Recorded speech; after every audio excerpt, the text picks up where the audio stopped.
2 years ago, a girl who attends my wife's in-home daycare started experiencing stomach aches. She stopped sleeping well and didn't want to go to school. A bully, right? Sort of. Eventually, her parents got her to confide in them. She believed that the so-called Islamic State was going to come and kill her. She was 8. Last summer, I'm at a playground with my kids. This 10-year-old runs over with a couple of 7-year-olds in tow, and he does what older kids often do with younger ones. He teaches them. He tells them, and I quote, "Donald Trump is going to nuke Mexico because all of the people there are bad." They ran off moments later, and I so badly wanted to chase this kid down. I wanted to grab him by the shoulders, maybe shake him a little bit, teach him. Getting arrested in front of my kids that day seemed like a bad idea, so I didn't. And then, of course, months later, the election itself. Now, events like these, they get you thinking. For years, I've thought that the world issues class I teach should be mandatory for graduation. Now, I believe that current events and issues should flow through all of our subjects at all grade levels. Benefit number 1 for doing so, fighting fear. The number 1 argument against bringing current events into the curriculum is an understandable one. It's the one that says we need to protect our kids from stories like these. But are we really protecting them if we're not providing them factual, reassuring, age-appropriate translations of current events? Or are we merely allowing social media and ill-informed friends and background news to fill that void? And if so, what is the cost? We know that anxiety rates are skyrocketing. Is there causality in this correlation? In 2016, NSPCC's Childline Service had approximately 12,000 counseling sessions with kids who were struggling with anxiety, and they noted a sharp uptick in the number of kids saying that world events were fueling some of their anxiety. We know that positivity and optimism create positive health benefits. Would not the reverse be true? Isn't it true that we fear what we do not understand? We are bombarded by bad news every day. It sells. But it also hijacks our amygdalas. It makes us think and act in irrational ways, and our kids are not immune to this. They are getting it outside of school, out of context, and without guidance. Before I move to number 2, I need to bring you guys in. I'm a teacher. I can't talk for 11-ish minutes without doing something interactive. So you know the world, you know its challenges, and you all have hands, so get them ready. Back in 1990, approximately 40% of the world was struggling through a state of extreme poverty. That's something that doesn't exist in North America. Using your fingers, I want you to guess how far that rate has fallen, if at all. 1 finger will be a 5% drop, so 8 fingers will mean that extreme poverty has been banished from the earth, okay? And if you think it stayed the same or gone up, just keep your hands down. All right, guesses in, let's see them. Hands up if you think extreme poverty's been dropping. Hands, a couple hands up. Anyway, got some hands up. Anybody got 2 hands up? No? Okay, all right, thank you, we'll move on, I'll come back to that. Benefit number 2 of incorporating current events across the curriculum. Hope. I have a confession to make. When I first started teaching world issues, I brought the darkness. But I forgot, in the words of Bruce Cockburn, to kick at it until it bled light. Sometimes I felt like a director of that scene from A Clockwork Orange, the one with the eyes held open, you will bear witness to this crumbling world. That all changed the first time I watched a TED Talk by Hans Rosling. A mentor to millions, including Bill and Melinda Gates, he believed that we should pay closer attention to the global trend lines than the fear-fueled daily news. And to my surprise, and most of you, the world is improving on almost every non-environmental metric. Take extreme poverty. In 2016, according to the World Bank, we dropped below 10%. Now that's an economic stat. It may not motivate everyone, so let's try another one. Since 1990, the rate of children dying before the age of 5 has been cut in half. Half. And if you ever hear somebody tell you that that just leads to overpopulation in the world, the reverse is actually true. 13,000 kids would have died today. They didn't. Ask yourself, why doesn't everybody know this? Why isn't this headline news? Isn't this the greatest story of our era? Tell it. Tell it to kids and watch what happens. You will get smiles. You will get a mood boost that lasts. I have seen it. Our kids care about the world. But like the adults, they think it's crumbling. It isn't. They need to be reassured of this. They need hope. We all do. So if you didn't raise your hands, don't feel bad. According to this year's Gates letter, 88% of people, so about the percentage of this room that didn't raise their hands, said the same thing. And if you did raise a hand or two, go ahead and pat yourselves on the back. But for all of you, keep those hands up. Challenge someone the next time they tell you that the world is falling apart. Keep that hope alive. This was the mission of my mentor, Hans Rosling. We lost him this year. It falls to us now to keep his dream of a more fact-based worldview alive. Numbers 3 and 4, empathy and cultural literacy.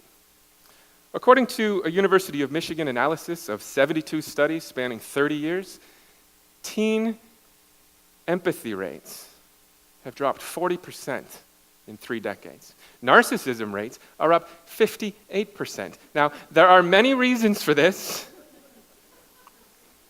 but one of them is a decline in perspective taking, something that happens naturally when we engage with the champions and challenges of the real world.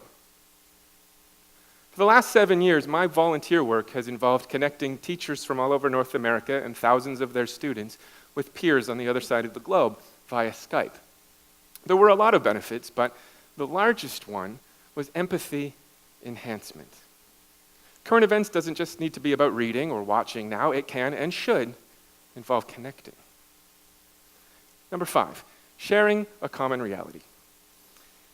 English and history classes, at their best, are popular with kids because they tap into that same power that drives us to the movie theaters and that brought our ancestors to the campfires. The power of a story. This is who we are. This is where we've been. This is where we are going. Current events tell these stories, and they can be better than any movies. In fact, in some cases, the heroes save more lives than the ones who wear capes. This is why study after study shows that kids who read newspapers become adults who read newspapers. The teacher's dream of producing a lifelong learner can, through current events, be realized. Number 6, critical thinking. Now, a lot has been written in the last few months about the importance of critical thinking for adults and students to handle that onslaught of information, ideas, and opinions. I want you to, for a moment, if you can, picture all of the best stuff that you have seen written. And imagine that I have said it in a slightly different way to save time. And it is now completely obvious to all of you how critical thinking skills connect directly to learning about current events in the classroom. This one, I think, does not require further explanation. Moving on. Number 7, citizenship. We tell our students what citizenship means, but do we actively showcase the passionate ones who research and organize and volunteer and speak out and vote? What about the ones who lead? Are politicians cast as villains in the minds of our students? Because if they are, leadership positions will not appeal to our kids. Even voting will appear fruitless. We know this to be true because we see the voting rates. And all of these citizens, they are our neighbors. They are our national figures. They are our global icons. And they are the people our kids will meet when they engage with current events and issues. Those people will inspire our kids to take action. even if our kids are critiquing them in the process. They will become active citizens themselves. Number 8, conversations. We teachers, we love answering questions, but I think we're at our best when we are eliciting questions or sparking debates. Glorious, insightful, respectful, face-to-face debates in an era when all caps and exclamation marks and unfriend buttons have become discussion norms. Conversation is a skill. It is one that we can develop. It is one that will grow and thrive in the classroom, but also around the dinner table, where we can have excellent family conversations and co-construct family values, because the kids heard about it in school and they want to talk about it at night. I can't wait for the moment when one of my 3 daughters says, "What's your source for that, Dad?" Number 9, test scores. Numbers. They flow through current events. They can be tied easily to all elements of the math curriculum. Shouldn't global demographics and global statistics have a seat at the math table? Why would we divorce the chemistry of vaccines or the biology of crops from the modern realities of malaria or drought? And when fewer than 40% of US students are taught that climate change is linked to fossil fuels, are we really meeting science outcomes? Bring the current events and issues into all subjects, you will see the engagement rates go up, but you will also see the test scores rise. And in 2018, PISA will evaluate the OECD countries on global competence for the first time. How are our kids going to do on that? Finally, PBL. Teachers know this to mean problem-based learning or project-based learning, both great things. I would like to highlight another one today. Purpose-based learning.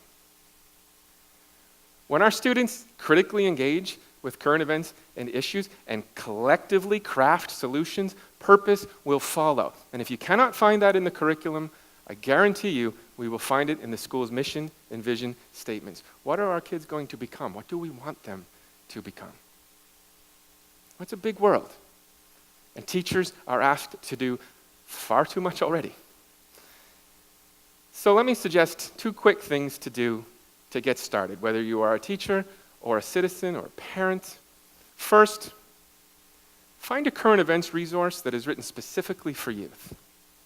One that has bold words and background sidebars and open-ended complex questions. I work for one such resource and I'm proud to. Canadian organization that produces What in the World. This summer we are launching in the US with the Global Times.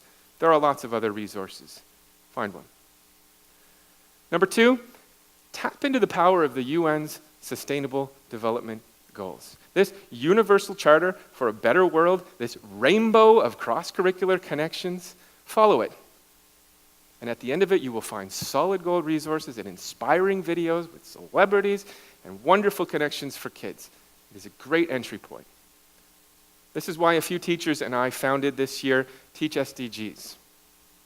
We are a collection of teachers trying to get more and more teachers to bring the global goals into their classrooms. We are working directly with the United Nations and have partnered specifically with World's Largest Lesson to accomplish this. Join us. Pledge to Teach SDGs. Teachers have the power to craft an entire future. It is an enormous power. They and their students are meant for so much more than test scores.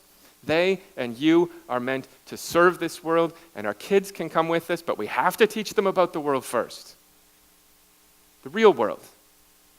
That one with some motivating trend lines that offer hope. So keep those fingers up, but also put some steel around those toes, and let us kick at the darkness where people who should never be invisible are struggling without voices. Let us kick and kick and kick at that darkness until it bleeds light. Let us empower our kids to learn about, care about, and act on behalf of this only world of ours. Thank you.